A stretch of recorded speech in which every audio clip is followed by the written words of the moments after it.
Contract, contract is an agreement enforceable by law. Contract एक तरह का एग्रीमेंट होता है जो लॉ के तहत मान्य रहता है। लॉ के तहत मानने का मतलब क्या हो गया, जैसे मान लेते हैं अपन ने किसी का घर बनाने के लिए काम लिया है, मैंने बोला आपका घर बनाऊंगा 1500 रुपये स्क्वायर फीट में, तो किसके किसके बीच में कॉन्ट्रैक्ट होगा, कॉन्ट्रैक्टर और कॉन्ट्रैक्टी। जो घर बनाता है उसको बोलते हैं कॉन्ट्रैक्टर और जो घर बनवाता है उसको बोलते हैं कॉन्ट्रैक्टी। तो कॉन्ट्रैक्टर और कॉन्ट्रैक्टर के बीच में एक समझौता होगा, एग्रीमेंट बनेगा, ताकि सामने वाला पार्टी नहीं पलटे पैसे देने के लिए कॉन्ट्रैक्टी, और सामने वाला ऐसा नहीं बोले कि मैं घर नहीं बनाऊंगा। तो दोनों के बीच में एग्रीमेंट होता है। तो contract is an agreement enforceable by law, written के फॉर्म में रहता है, एग्रीमेंट रहता है किसके बीच में, जो कि लॉ के तहत मान रहता है। It is an agreement between two party, contractor and contractee. The contractor agree to undertake and complete the work as per the term of contractor. जो कॉन्ट्रैक्टर होता है जो भी एग्रीमेंट में लिखा है उसके अकॉर्डिंग काम करेगा।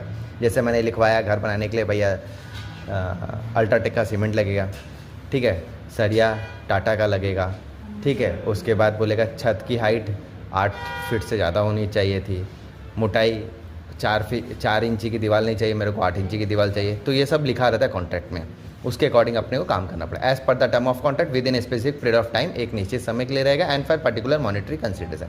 अगर 1000 स्क्वायर फीट का मैं घर बना रहा हूँ और 1500 रुपये का मैंने रेट कोट किया है, तो कितना हो जाएगा पूरे घर बनाने में, आपको 15 लाख रुपया लगेगा। तो पहले से टाइम डिसाइडेड रहता है कि भैया 6 महीने में घर बना दूंगा, साल भर में मैं घर बना दूंगा, ये पहले से मेंशन रहता है, ठीक है, और इतना पैसा लूँगा। ऑन कंप्लीशन ऑफ कॉन्ट्रैक्ट, अगर कॉन्ट्रैक्ट कंप्लीट हो जाता है, ठीक है, कुछ चीज़ें ऐसी रहती है कॉन्ट्रैक्टर और कॉन्ट्रैक्टर के बीच में कि वो सेम ईयर में कंप्लीट हो जाता है, उस सिचुएशन में the whole amount should be transfer to P&L account. पूरा पैसा कहाँ ट्रांसफर करेंगे, प्रॉफिट एंड लॉस में।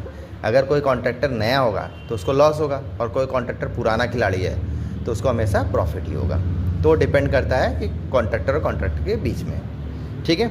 ऑन इनकम्प्लीट कॉन्ट्रैक्ट, अगर कॉन्ट्रैक्ट इनकम्प्लीट रहता है, जैसे मान लेते हैं अपने को मेट्रो का काम है, जैसे इंदौर का मेट्रो आपने देखा है, इंदौर का मेट्रो जरूरी है कि 1 साल में बन जाएगा, नहीं बन सकता है, ठीक है, उस सिचुएशन की बात करते हैं। If the work is complete less than 25% of total contract price, अगर काम आपको 25% से कम कंप्लीट हुआ है, जैसे मैंने 1 करोड़ का काम दिया, आपने इस साल 15 लाख का ही काम किया, तो कितने परसेंट हो गया, 15% हो गया। तो 25 से कम होता है तो सारा पैसा कहाँ ट्रांसफर करेंगे, वर्क इन प्रोग्रेस में।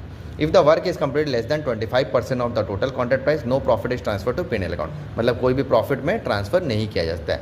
At the end of the accounting year, साल के अंत में, the contractor account is close by transfer the balance of work in progress. पूरा पैसा कहाँ ट्रांसफर करेगा, वर्क इन प्रोग्रेस में। दूसरा, if the work is complete more than 25%, काम कितना है, 25 से ज़्यादा और 50 से कम, लेस देन 50%, तो कुछ अमाउंट P&L में जाएगा और कुछ अमाउंट वर्क इन प्रोग्रेस में जाएगा। कैसे निकालेंगे, if the work is certified nearly 50%, मतलब 50 से कम, 25 से ज़्यादा और 50 से कम रहता है, of the contract price, the profit to be credited to profit and loss account. कैसे